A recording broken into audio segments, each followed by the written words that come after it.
राधे राधे दोस्तों, कैसे हो? बढ़िया। आनंद में। ठीक है।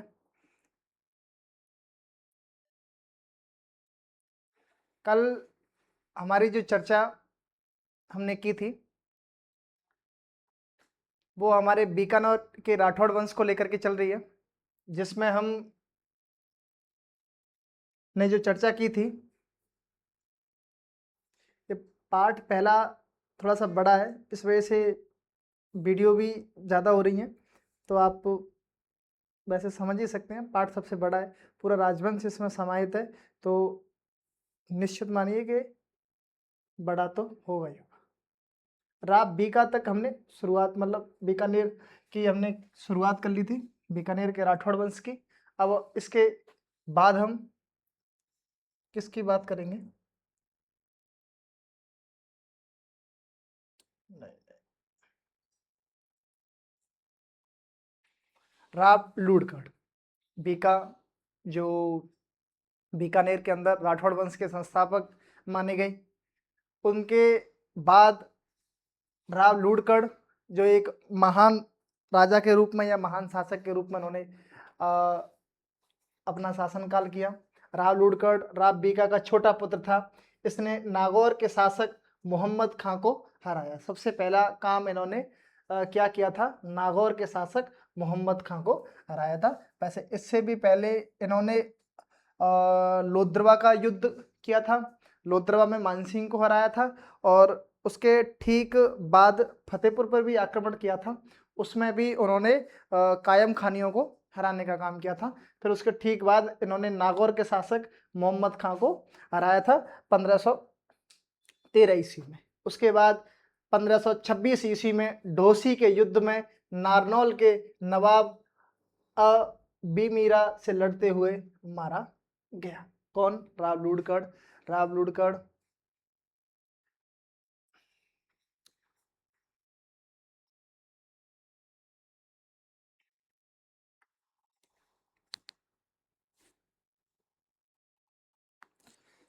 हाँ, क्लास ले रहा हूँ।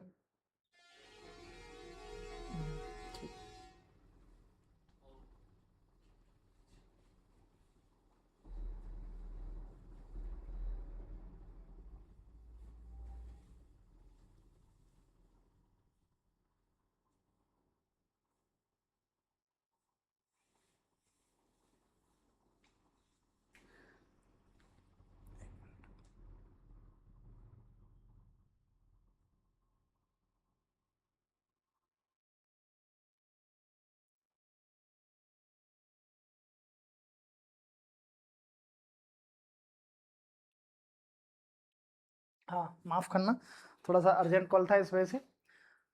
हमारी ये जो चर्चा चल रही है वो राव लूड़गढ़ को लेकर के चल रही है। राव लूड़गढ़ ने अपने जीवन काल में 2-3 युद्ध किए।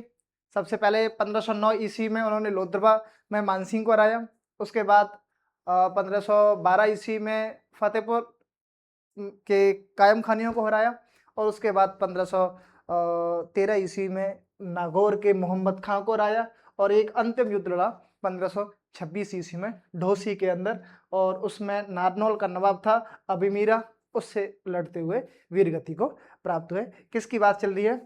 राव लूड़गढ़ की। राव लूड़गढ़ के बारे में राव जयसिरोचंद में ये बिट्टू सूजा ने लिखा है कि इसे कलयुग का क्या कहा जाता है? कर्ण कहा जाता है। राव लूड़गढ़ को कलयुग का क्या कहा जाता है? कर्ण कहा जाता है। कर्मचंद्र वसोगीत कीर्तन नामक जो काव्यम नामक ग्रंथ में इसकी दानशीलता की तुलना किससे की गई है? कर्ण से की गई है। लूड़गढ़ झील का निर्माण राव लूड़गढ़ ने करवाया। तो मूलतः 4-5 चीजें हम राव लूड़गढ़ के बारे में जानेंगे। क्या है राव लूड़गढ़? लूड़गढ़ कह लो या लूड़गढ़ कह लो, एक ही बात है। 1505 से लेकर के 1526 तक इनका शासनकाल रहा। 1505 से 1526 तक शासनकाल रहा। इसमें इन्होंने क्या क्या काम किए?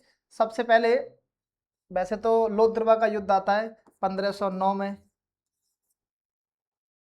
फिर 1512 में, और 1513 में, और 1526 में। ये मूलतः इनके 4 युद्ध हैं। ये लोद्रवा का युद्ध, जिसमें मानसिंह को हराया। ये फतेहपुर का युद्ध, जिसमें कायम खानियों को हराया। ये नागौर का युद्ध, जिसमें मोहम्मद खां को हराया। और 1526 जो ढोसी का युद्ध है, ढोसी का युद्ध।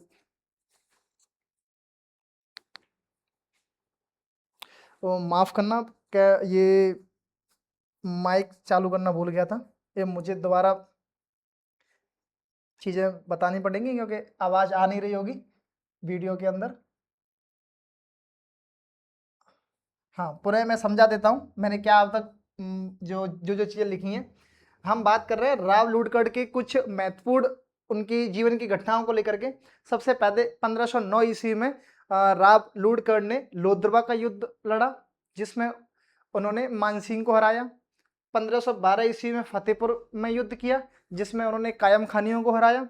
1513 ईस्वी में नागौर का युद्ध किया, जो आपकी किताब में लिखा हुआ है, मोहम्मद खां को हराया। और 1526 ईस्वी में इनका युद्ध होता है ढोसी का युद्ध। कौन सा युद्ध? ढोसी का युद्ध, जो किस किस के मध्य होता है? लूड़कड़ के मध्य और नारनौल के नवाब अभिमीरी के मध्य। राव लूड़कड़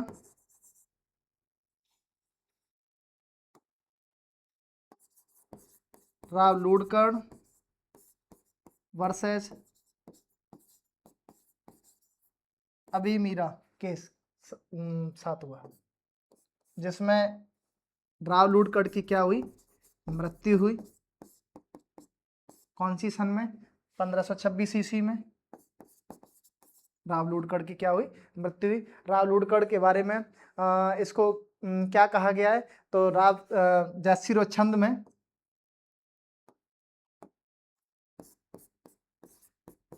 राव जैतशिरो छंद किसने लिखा? बिट्ठू सूजा ने। इसमें इसको उसका कह सकते हैं कलयुग का कर्ण कहा है।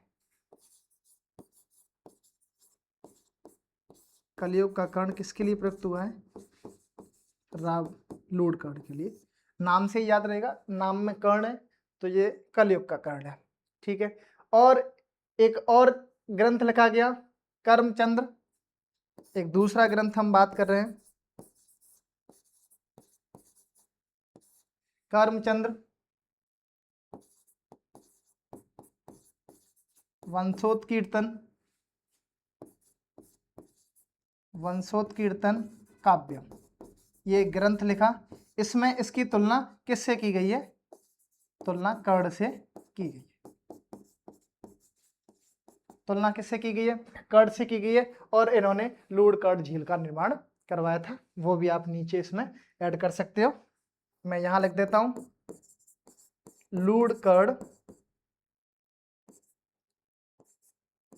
लूड़कड़सर झील का निर्माण करवाया। ये मूल बातें राव लूटकड़ के बारे में हमने जानी। आगे की चर्चा हम राव जैत सिंह को लेकर के करेंगे।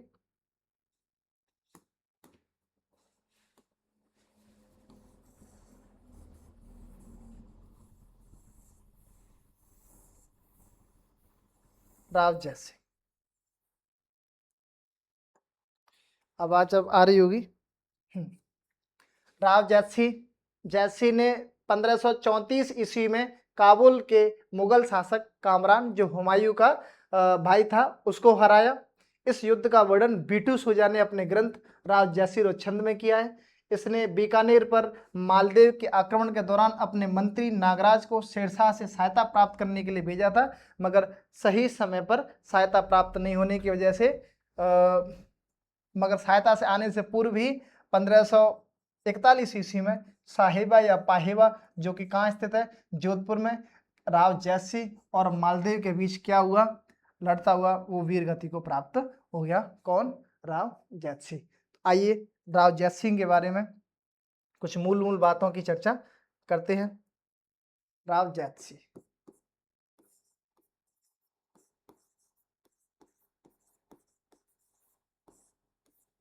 1526 से लेकर के 1541 तक इसका क्या रहा, शासनकाल रहा। क्या मूल मूल बातें हम इसके बारे में जानेंगे। तो सबसे पहले इसने काबुल के शासक कामरान को हराया था, और कौन सी सन में, 1534 ईस्वी में। तब मैं डायरेक्ट यहाँ लिखूंगा 1534, और 1534 में उन्होंने क्या कारनामा किया, उन्होंने ये कारनामा किया कि कामरान को हराया। काबुल शासक कामरान को हराया, पहला काम। ठीक है, उसके बाद इसका वर्णन कहाँ मिलता है, अगर इसकी बात करें, इन्होंने ये हराया, इसका वर्णन कहाँ मिलता है, इसका वर्णन मिलता है बीटू सुजा के ग्रंथ राव जैत सिंह। तो अच्छा,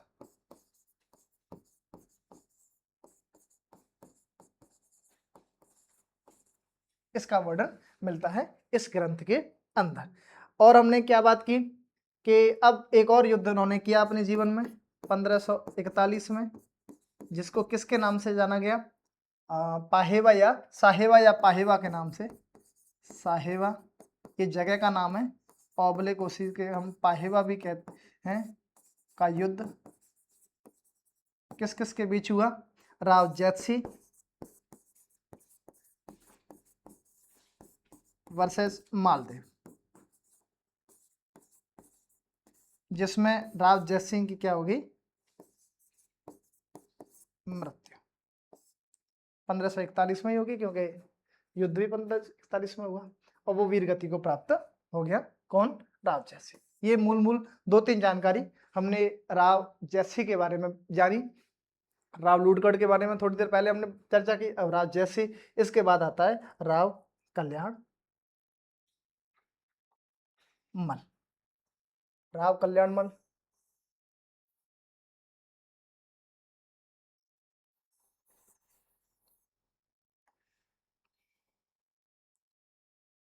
शासन 1541 से लेकर के 1574 ईस्वी तक। कल्याणमल ने खानवा के युद्ध में 1527 ईस्वी में राणा सांगा की ओर से भाग लिया था। इन्होंने 1527 में खानवा की युद्ध में राणा सांगा की ओर से भाग लिया, पहला। दूसरा, इन्होंने 1544 में हुए ग्रीष्मेल के युद्ध में मालदेव के विरुद्ध मतलब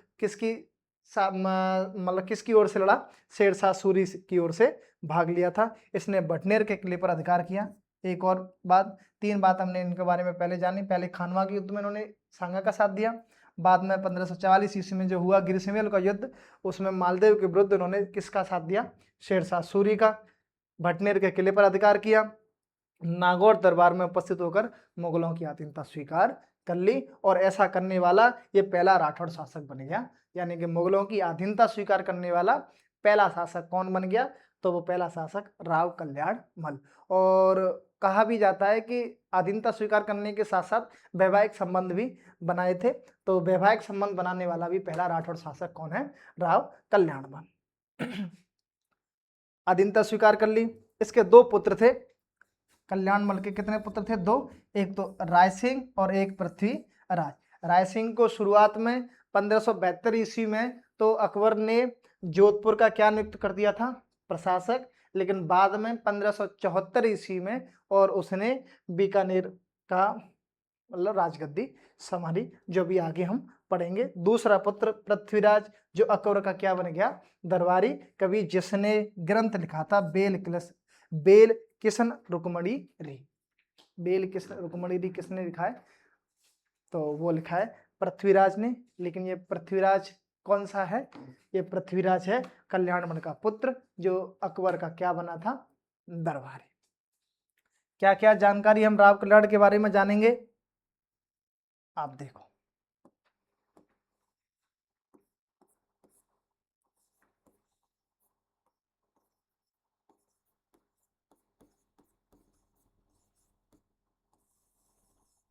राव कल्याण मल, शासन की बात करें 1541 से लेकर के और 1574 ईस्वी तक इसका क्या रहा है, शासनकाल रहा है। मूल बातों में सबसे पहली बात हमने क्या जानी कि 1527 ईस्वी में हुए खानवा के युद्ध में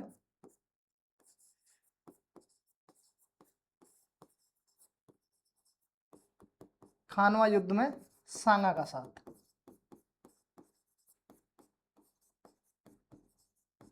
दूसरी बात हमने क्या जानी कि गिर सुमेल के युद्ध में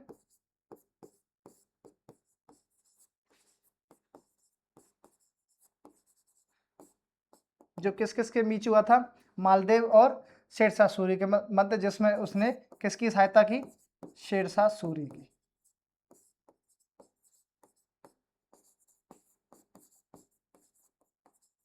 सहायता या साथ दिया। और हमने इनके बारे में क्या जानकारी प्राप्त की कि बाद में इन्होंने बटनेर के किले पर अधिकार किया, यानी कि बटनेर दुर्ग जीता या बटनेर किला जीता। और क्या पढ़ा, और इन्होंने 1570 ईस्वी में हुए नागौर दरबार में मुगलों की अधीनता स्वीकार कर ली। तो इनके बारे में लिखा जा सकता है मोटे मोटे अक्षरों में कि मुगलों की अधीनता स्वीकार करने वाले, मुगलों की अधीनता स्वीकार करने वाले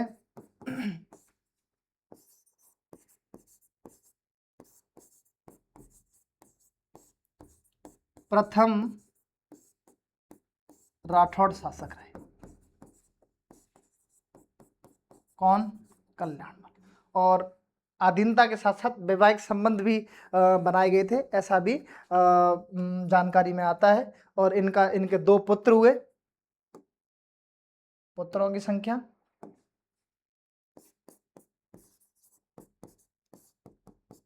2 पुत्र, एक राय सिंह, एक पृथ्वीराज।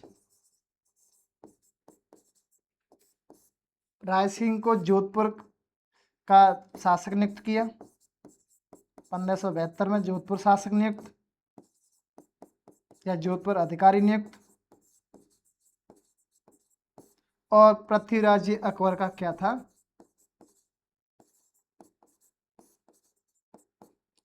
दरबारी। इसने, पृथ्वीराज ने एक ग्रंथ लिखा था बेल किशन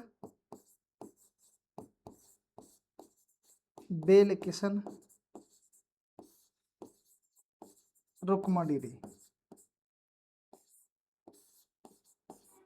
ये मूल जानकारी हमने किसके बारे में पढ़ी, राव कल्याणमल के बारे में। राव कल्याणमल जिनका शासनकाल 1541 से लेकर के और 1574 ईस्वी तक। उसके बाद हमने देखा कि इसने खानवा के युद्ध में राणा सांगा का साथ दिया, 1527 में हुआ था। गिर सुमेल का युद्ध 1544 ईस्वी में, जिसमें इसने शेरशाह सूरी का साथ दिया।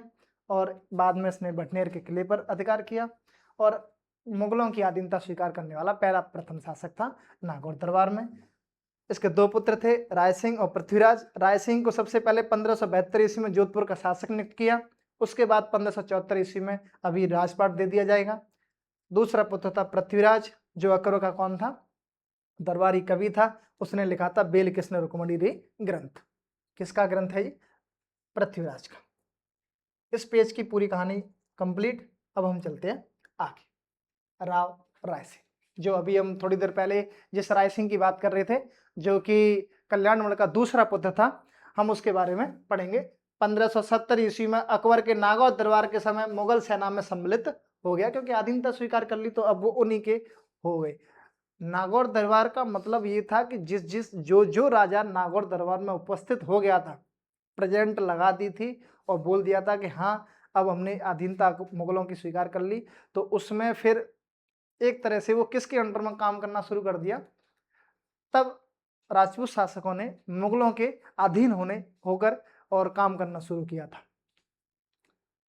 समय मुगल सेना में सम्मिलित हुआ। इसने अकबर के गुजरात अभियान व कांधार अभियान में अपनी वीरता दिखाई।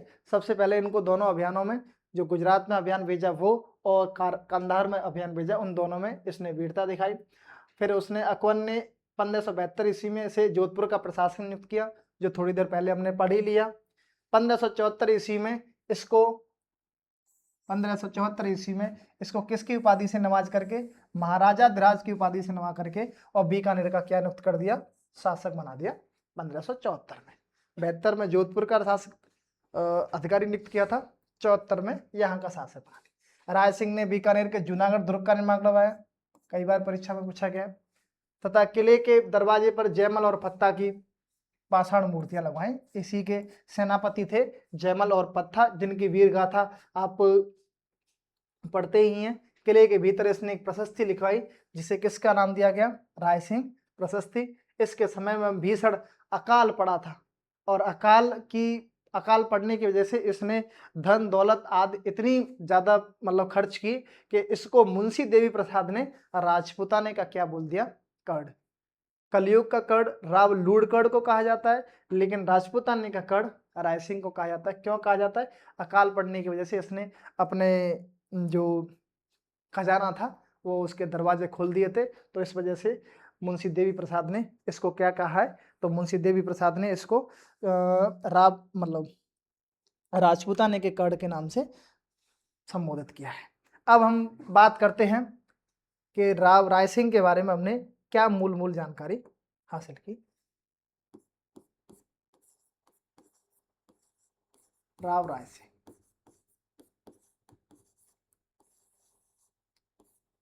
1574 से और 1612 तक इसका क्या रहा, शासनकाल रहा। शासनकाल में सबसे पहले एक डेट आती है 1572 और एक डेट आती है 1574। 1572 में तो इसे जोधपुर का शासक नियुक्त किया या जोधपुर का अधिकारी नियुक्त किया, जोधपुर का शासक नियुक्त, और 1574 ईस्वी में इसे बीकानेर का शासक बना दिया, बीकानेर का शासक। उस समय इसको एक उपाधि दी गई थी, और उपाधि थी वो महाराजा धिराज की।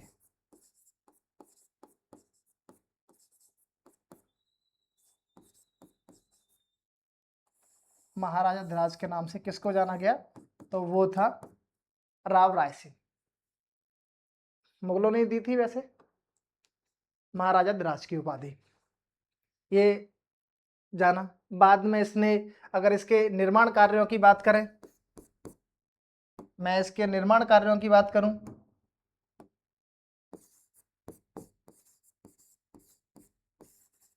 तो निर्माण कार्यों में सबसे पहले जूनागढ़ दुर्ग बनवाया,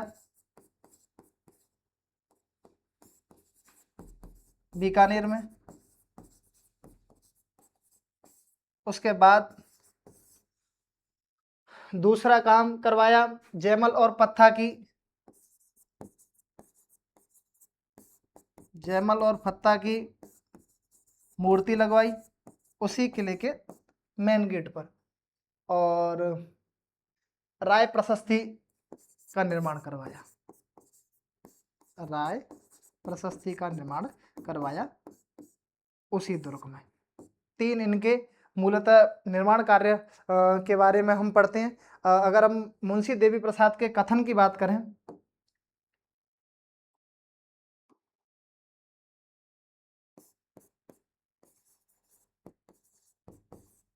मुंशी देवी प्रसाद,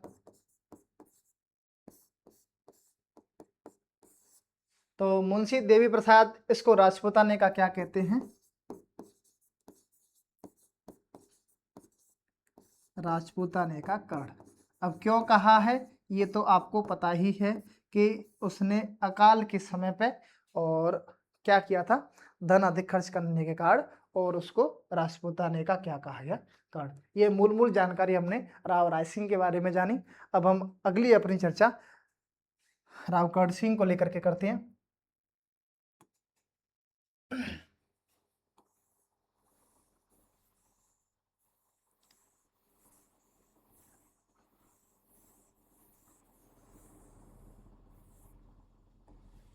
राव कर्ण सिंह। शासनकाल 1631 से लेकर के और 1668 ईस्वी तक कर्ण सिंह ने मुगल सम्राट शाहजहां के दक्षिण अभियानों में महत्वपूर्ण भूमिका निभाई, क्योंकि अब ये मुगलों के हिसाब से काम करने हैं, इस वजह से उसने शाहजहां के दक्षिण अभियानों में काम किया।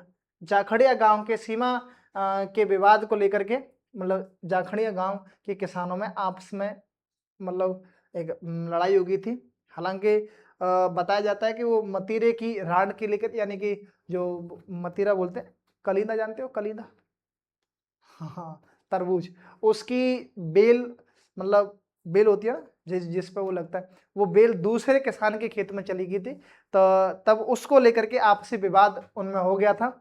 इस वजह से, और वो विवाद इतना बड़ा, किसानों का विवाद इतना बड़ा कि दो शासकों के बीच और आपसी लड़ाई पहुंच गई। नागौर के शासक अमर सिंह और कर्ण सिंह के बीच, दोनों के बीच अब युद्ध हो गया।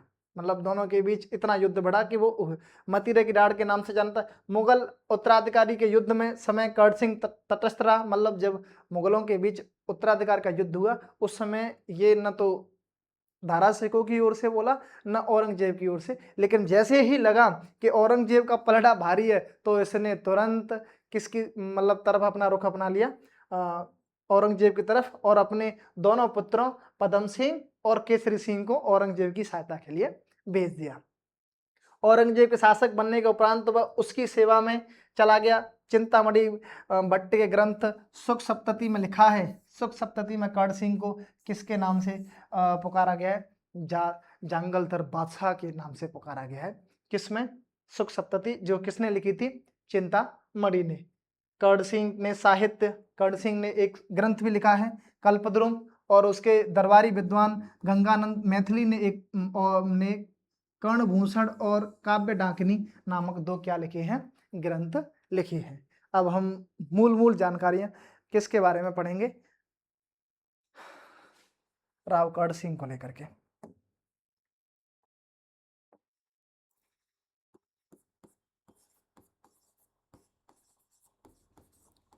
राव कर्ण सिंह काल 31 से 68। क्या क्या पढ़ा? सबसे पहली चीज तो मतीरे की राड युद्ध ही हम ले लेते हैं। सबसे पहला तो वही हुआ है 1662 से लेकर के वो विवाद 1600 कब तक चला, वो 42 से लेकर के और कब तक चला? 1644 तक वो विवाद चला। कौन सा? मतीरे की राड वाला, मतीरे की राड। किस किस के बीच? आप लड़ाई तो आपसी किसानों की थी, मतलब अमर सिंह के, नागौर के अमर सिंह के किसान, उस साइड के किसान, और इधर कर्ण सिंह के किसान, दोनों आपस में भिड़े थे। लेकिन बाद में ये लड़ाई बढ़ते बढ़ते और किसके बीच चली गई? तो ये कर्ण सिंह वर्सेज अमर सिंह हो गई। अमर सिंह नागौर वाले। बताया जाता है कि बाद में दोनों में आपसी समझाइश हो गई थी। वैसे कर्ण सिंह को कुछ विद्वान कर्ण सिंह को विजयी मानते हैं, कुछ कहते हैं कि आपसी उनमें तालमेल बैठ गया और इसका समाधान हो गया मतीरे की राड का। आपको इतना जैसे याद रखना है, मतीरे की राड का संबंध किस किस से है? राव कर्ण सिंह और अमर सिंह से संबंधित है। वो एक गांव अगर याद आप रख पाओ तो जाखड़िया गांव के सीमा विवाद को लेकर के हुआ था। ये किसके विवाद को लेकर के? विवाद क्या था?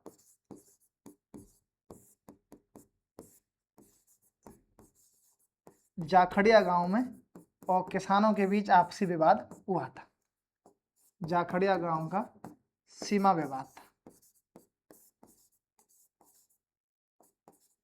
जाखड़िया गांव का सीमा विवाद था, उसको लेकर के और ये मतीरे की राड नामक युद्ध हुआ। औरंगजेब की सहायता के लिए उसने अपने दोनों पुत्रों पदम सिंह और केसरी सिंह को भेजा।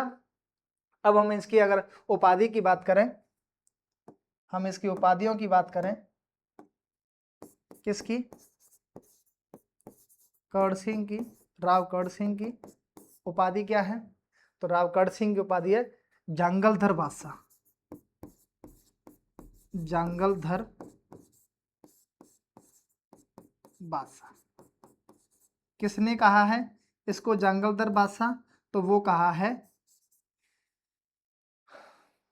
चिंतामणि भट्ट ने सुख सप्तति ग्रंथ में।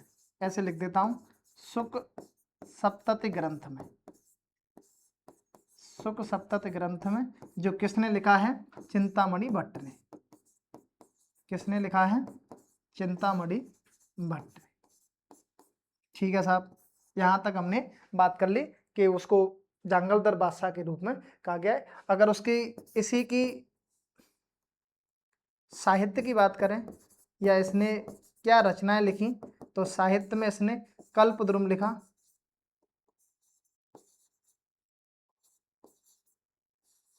कल्पद्रुम तो जिसने खुद ने लिखा, और फिर इसके जो विद्वान दरबारी था गंगानंद मैथिली, गंगानंद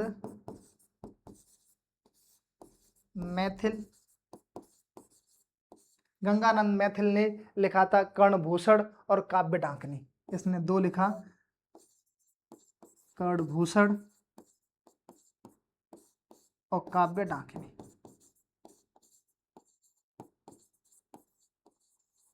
ये मूल जानकारी हमने राव गढ़ सिंह को लेकर के जानी थी।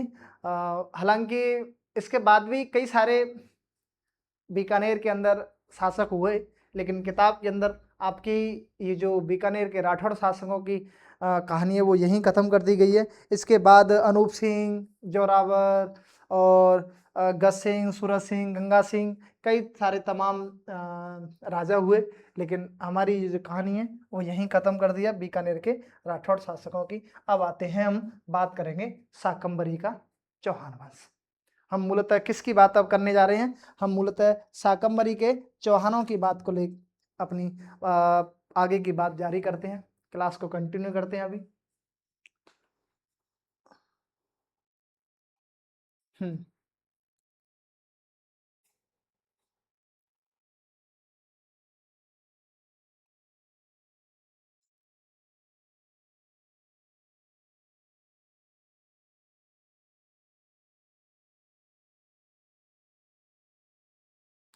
हमारी ये जो बात है वो शाकंभरी के चौहान वंश को लेकर के है।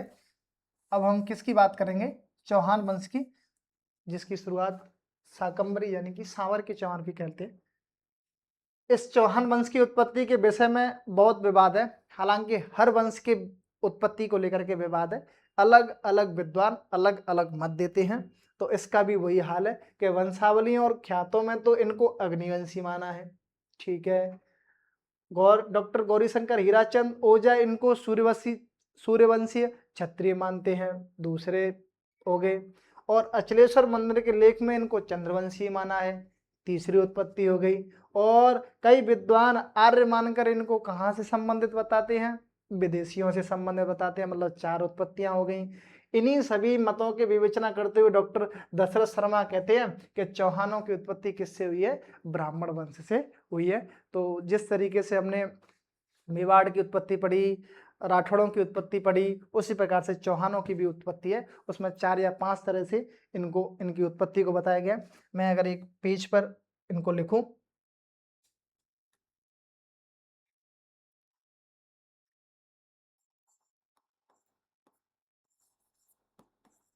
शाकंभरी के चौहान वंश की उत्पत्ति, या फिर डायरेक्ट चौहान वंश की उत्पत्ति लिख दें तब भी एक ही बात है। उत्पत्ति को लेकर के कई सारे मत आपके और हमारे सामने आए। कौन कौन से मत थे, थोड़ी सी चर्चा करेंगे हम। सबसे पहले हमने किताब के अंदर देखा कि इनको अग्निवंशी माना। कैसे माना? अग्निवंशी। उसके ठीक बाद हमने देखा कि कुछ विद्वानकार इनको सूर्यवंशी मान रहे हैं, सूर्यवंशी मान रहे हैं। उसके ठीक बाद हमने देखा कि कुछ विद्वान इनको चंद्रवंशी मान रहे हैं।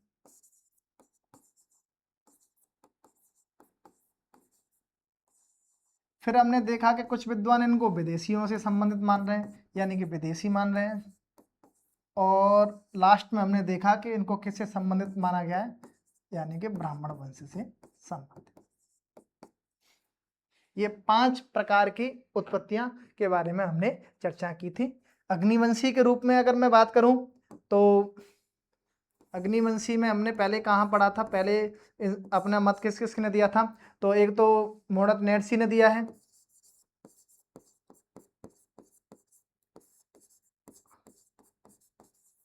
और पृथ्वीराज रासो ने भी दिया है, पृथ्वीराज रासो में भी दिया है। ये दो और भी अन्य ग्रंथ हैं, उनमें इनको अग्निवंशी माना है।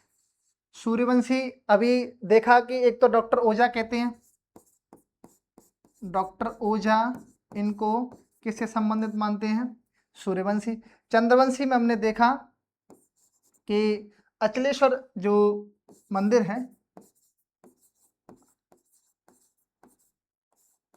अचलेश्वर मंदिर में कोई शिलालेख मिला, उसमें इनको क्या माना है, अचलेश्वर मंदिर के लेख में या शिलालेख में इनको क्या माना है, चंद्रवंशी। विदेशी, विदेशी तो विदेशी कहेंगे, एक तो टॉड कहता है और एक स्मिथ कहता है, दोनों विदेशी मानते हैं। और ब्राह्मण वंश से संबंधित इनको डॉक्टर दशरथ शर्मा मानते हैं। ये मूल उनके बारे में हमने उत्पत्ति के बारे में कुछ चीजें जानी। आगे मैं बात करूं,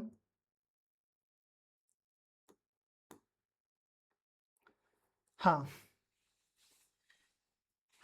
बिजौलिया शिलालेख के अनुसार सांवर झील का प्रवर्तक वासुदेव चौहानों का आदि पुरुष था। सबसे पहला चौहान शासक कह लो या चौहानों का मूल पुरुष कह लो, चौहानों का संस्थापक कह लो, तो वो है वासुदेव चौहान।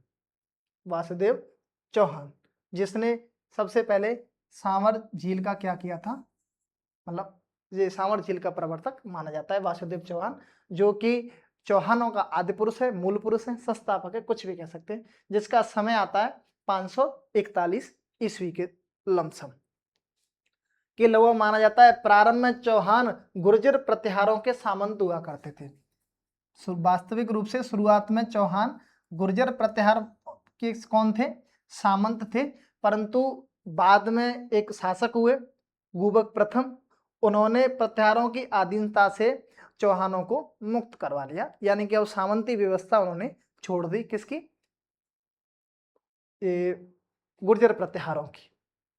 तो गुर्जर प्रतिहारों से सामंती व्यवस्था को मुक्त करवाने वाले पहले शासक कौन है, गुबक प्रथम।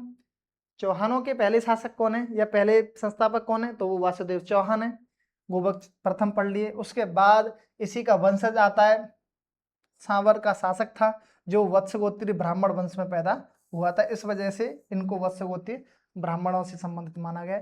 वाकपतिराज चौहानों का शक्तिशाली शासक हुआ, वाकपतिराज। इसके जस्ट बाद गुबक के बाद एक और राजा हुआ वाकपतिराज, जो चौहानों में एक शक्तिशाली राजा के रूप में उत्पन्न हुआ, जिसने प्रतिहारों को परास्त कर अपनी शक्ति का परचम लहराया। इसने तो सिर्फ मुक्त करवाया किसी भी तरीके से, लेकिन बाकायदा युद्ध करके वो वाकपतिराज, वो विग्रहराज सॉरी वाकपतिराज ने युद्ध कर करके और गुर्जर प्रतिहारों से चौहानों को क्या करवाया, मतलब उनको परास्त करके अपनी शक्ति का परचम लहराया। विग्रहराज द्वितीय चौहानों का एक अन्य शक्तिशाली शासक हुआ। तो पहले तो हमने वासुदेव चौहान के बारे में पढ़ा, उसके बाद ये आए गुबक प्रथम, उसके बाद वाकपतिराज, और हम चौथे की बात कर रहे हैं विग्रहराज द्वितीय, जो अन्य शक्तिशाली शासक था। और उसका उल्लेख कहाँ मिलता है, 983 ईस्वी में लिखे गए अर्शनाथ के लेख में किसका उल्लेख मिलता है, विग्रहराज द्वितीय का। उसने गुजरात के चालुक्य शासक मूलराज को परास्त किया था, और उसकी वीरता इस बात से साबित होती है कि उसने गुजरात के शासक चालुक्य शासक मूलराज को परास्त किया था, जो गुजरात का था। विग्रहराज द्वितीय के बाद दुर्लभराज और गोविंदराज तृतीय आए, फिर हमने पांचवा दुर्लभराज पढ़ना, फिर गोविंद तृतीय। पृथ्वीराज विजय नामक ग्रंथ में गोविंद तृतीय की उपाधि बैरी भट्ट या शत्रु संहारक के नाम से इनको उपाधि मिली है। किसको, गोविंद तृतीय को। गोविंद तृतीय को किसके नाम से जाना गया है, बैरीघट्ट या शत्रु संहारक के नाम से जाना गया।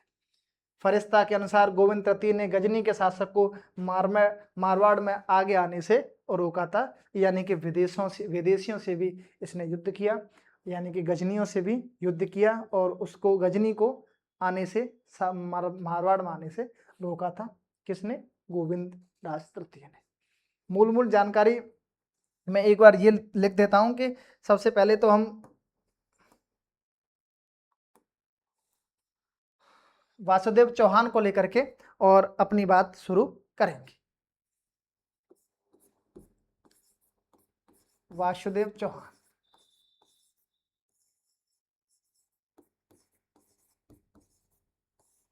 समय 551 ईस्वी के आसपास, फिक्स नहीं कह सकते, लगभग इतने, ये नहीं बताया कि कहां से कहां तक, मतलब उस समय की ये बात है, लगभग 551 ईस्वी की।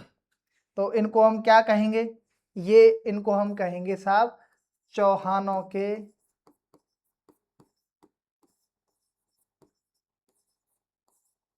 मूल पुरुष या आदि पुरुष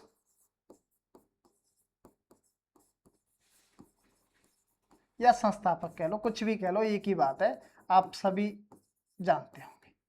तो चौहानों के मूल पुरुष हो गए, चौहानों के आदि पुरुष कह लो, या फिर हम चौहानों के संस्थापक कहें तो वो हम किसको कहेंगे? तो वो हम कहेंगे वासुदेव चौहानों को। बस वासुदेव चौहान के बारे में हमको ये मूल दो जानकारी प्राप्त करनी थी। 551 ईस्वी के आसपास से इनका समय रहा और चौहानों की इन्होंने नींव डाली। उसके बाद हम बात करेंगे गुबक प्रथम।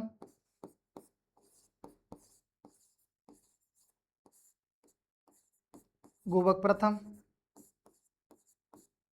फिर हमने बात की, तो अगर इनके बारे में, गुबक प्रथम के बारे में लिखना चाहें तो हम लिख सकते हैं कि गुर्जर प्रताहारों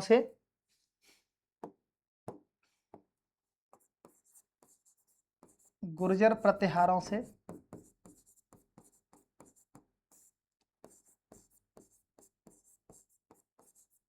सामंती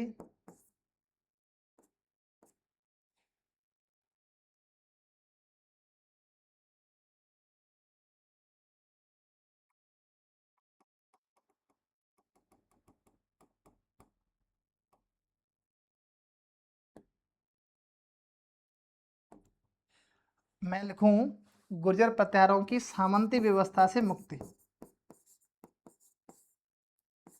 सामंती व्यवस्था से मुक्ति किसने दिलाई? तो वो दिलाई गुबक प्रथम ने। और आगे हमने फिर पढ़े एक और वाकपतिराज चौहान हुए, वाकपतिराज चौहान, ये भी एक शक्तिशाली शासक माने गए। विग्रहराज द्वितीय को पढ़ा,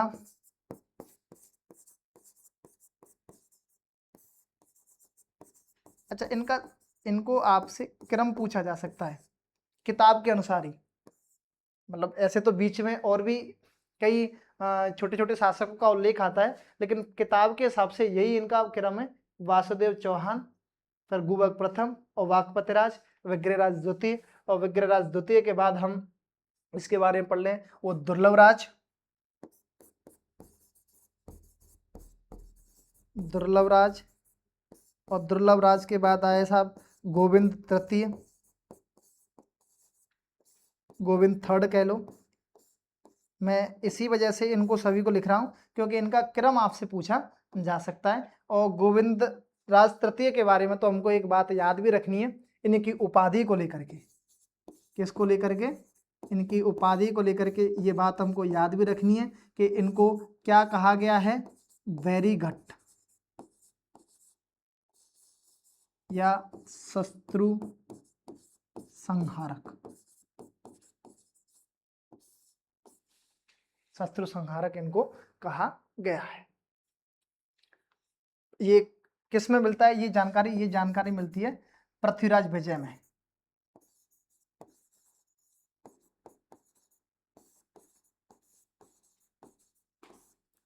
पृथ्वीराज विजय में हमको इनकी मूल जानकारी मिलती है कि ये इनको वैरीगट्ट कहा गया है या शत्रु संहारक कहा गया है। ये चौहानों के छोटे छोटे वो शासक जिन्होंने चौहान वंश की नींव को रखने में, मजबूत करने में और अपनी अहम भूमिका निभाई।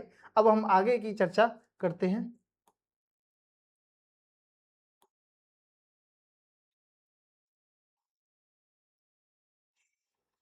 अजय राज को लेकर के। इनके पहले शक्तिशाली शासक के रूप में कह सकते हैं, पहले तो वासुदेव चौहान हो ही गए, दूसरे कह सकते हैं तो वो हैं अजय राज।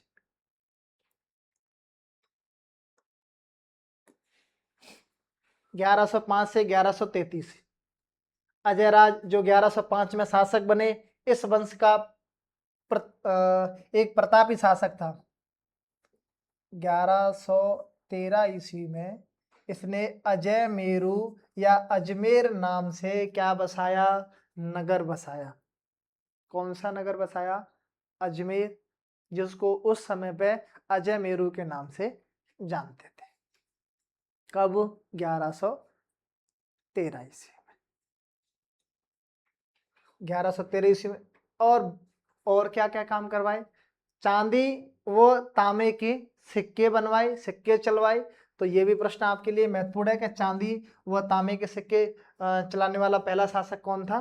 तो वो था अजय राज। और उस पर लिखा क्या रहता था? अजय प्रिय द्रव नाम से सिक्के चलवाए। और उनकी पत्नी का भी नाम उन पर मिलता है, सोमलवती नाम से भी कई सिक्के वर्णित मतलब चिन्हित हुए मिले हैं। अजय राज शैव मतावलंबी होने के साथ साथ यानी कि शैव धर्म से संबंधित होने के साथ साथ एक धर्म सहिष्णु शासक था। उसने जैन और वैष्णव धर्म को भी मान्यता दे रखी थी, यानी कि दूसरे धर्म के लोगों से भी उसने उनको सहायता दी, सम्मान की दृष्टि से देखा। उसने नए नगर में जैन धर्मावलंबियों को मंदिर बनाने की अनुमति दी और पार्श्वनाथ के मंदिर के लिए उसने स्वर्ण कलश भी प्रदान किया था। किसने? अजय राज ने। हम मूल जानकारी अजय राज के बारे में यहाँ जानेंगे कि अजय राज के बारे में हमको क्या क्या जानकारी याद रखनी है।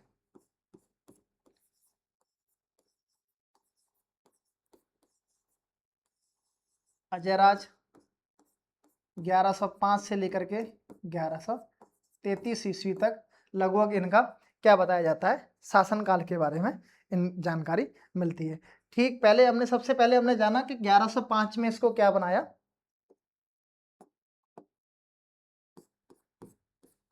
1105 में शासक बनाया। फिर क्या हुआ? 1113 ईस्वी में अजय मेरू या आज का क्या अजमेर नगर बसाया। और इन्होंने अपने जीवन काल में मतलब काम किया कि चांदी व तांबे के क्या चलवाए? चांदी एंड तांबे के सिक्के चलवाए, जिन पे क्या लिखा रहता था या किस नाम से चलवाए? तो वो चलवाए अजय प्रिय द्रव, अजय प्रिय द्रव। और कहीं कहीं उनकी पत्नी का भी नाम मिलता है, सोमलवती। सोमलवती का भी नाम कुछ सिक्कों पर पाया गया है। मोटी मोटी ये जानकारी हमको अजय राज के बारे में और जाननी है। हमारी अगली बात है अर्धोराज को लेकर के। क्या चीजें पढ़नी है अर्धोराज को लेकर के?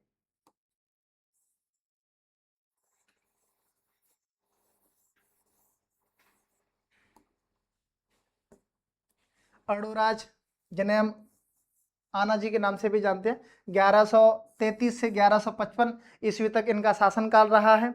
अर्धोराज ने तुर्कों एवं मालवा के शासकों को परास्त किया। विदेशियों को परास्त करने का काम भी इन्होंने सबसे पहले किया, यानी कि तुर्क से आने वाले तुर्कों को और मालवा के शासकों को परास्त किया। मगर गुजरात के शासक कुमारपाल चालुक्य से परास्त हुआ। उनको तो हराया, लेकिन कुमारपाल चालुक्य से परास्त हुआ। इसने अजमेर में आना सागर झील का और पुष्कर में वराह मंदिर का निर्माण करवाया। महत्वपूर्ण है, याद रखना कि आना सागर झील का निर्माण किसने करवाया? अडोराज या आनाजी ने पुष्कर में वराह मंदिर यानी कि भगवान विष्णु के वराह अवतार का पहला मंदिर कहाँ बना हुआ है? वो पुष्कर में बना हुआ है। किसने बनवाया था? अडोराज ने। अडोराज शैव था, स्वयं शैव था, किंतु उसने अन्य धर्मावलंबियों को के प्रति सहिष्णुता की भावना थी। उसने अजमेर में खरतगरच के अनुयायियों के लिए भूमि दान भी दिया था। आप इसको भी थोड़ा सा याद रखना, अजीब प्रश्न आजकल ज्यादा पूछे जाते हैं। खरतगरच के अनुयायियों के उन्होंने भूमि दान का काम किया था। किसने किया था? तो अडोराज ने।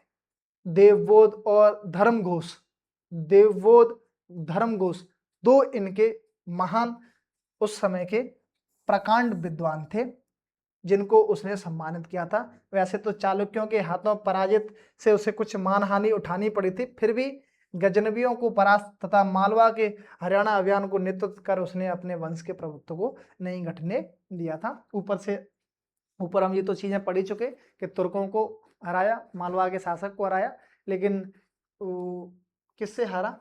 तो गुजरात के शासक कुमारपाल चालुक्य से वो हारा था। तो हम अडोराज के बारे में क्या क्या जानकारी हमने जानी, तो हम लिखते हैं अडोराज।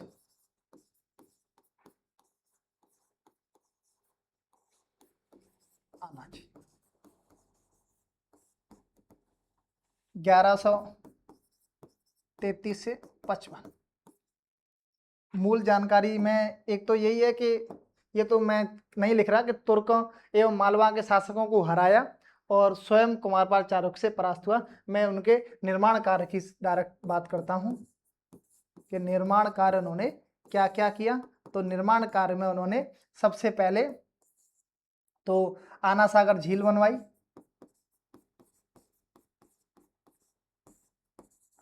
अजमेर में ही है, और उसने पुष्कर में वराह मंदिर का निर्माण करवाया था। वराह मंदिर जो कहाँ स्थित है? पुष्कर में स्थित है। भगवान विष्णु के वराह अवतार को इसमें दिखाया गया है। और हमने एक और बात की कि खरतगरच के अनुयायियों को इसने भूमि दान दिया। इसके अगर विद्वान कवियों की बात करें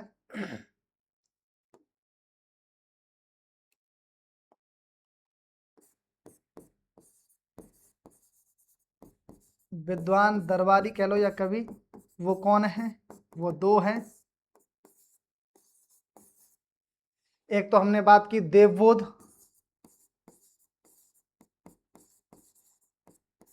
और दूसरी हमने बात की धर्मघोष। ये दो प्रमुख विद्वान रहे हैं उनके दरबार में। और इनकी मृत्यु के बारे में इसमें थोड़ा सा नहीं दिया है, लेकिन मैं आपको बताऊं कि इनकी जो मृत्यु थी वो इनके पुत्र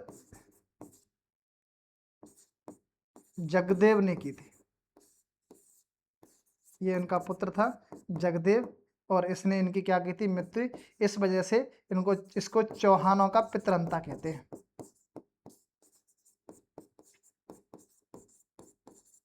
चौहानों का पितृहंता किसे कहा जाता है? जगदेव को, जिसने अपने पिता की क्या की थी? मृत्यु या हत्या, सॉरी। इस तरीके से हमने आज जो चर्चा की वो मूलतः अडोराज तक की। आगे की चर्चा हम कल करेंगे और उम्मीद करता हूँ वीडियो आपको पसंद आ रही होंगी और निश्चित मानिए कि आपके लिए परीक्षा में बहुत ज़्यादा उपयोगी भी रहेंगी। इसके कुछ साक्ष्य के रूप में मैं एक दो चार वीडियो ऐसी लेके आऊँगा कि पिछली थर्ड ग्रेड भर्ती हो या वीडियो का पेपर हुआ हो या एसआई का पेपर हुआ हो, किसी भी जो लेटेस्ट अभी लगभग एक साल में जितनी भी भर्तियां हुई हैं उनके पेपरों को मैं बहुत ज़्यादा गहन निरीक्षण करने के बाद ये साबित करने का काम करूंगा कि इस किताब से कितने ज़्यादा प्रश्न पूछे जा रहे हैं। वैसे ज़्यादातर आप लोग यूट्यूब आदि पर ये सारी चीज़ें देख ही लेते हैं, लेकिन फिर भी मैं कोशिश करूंगा कि ये बता पाऊँ कि इस पुस्तक से कितने अधिक प्रश्न आने का काम हो रहा है। आप इसको हल्के में लें। ठीक है, धन्यवाद, बहुत बहुत धन्यवाद।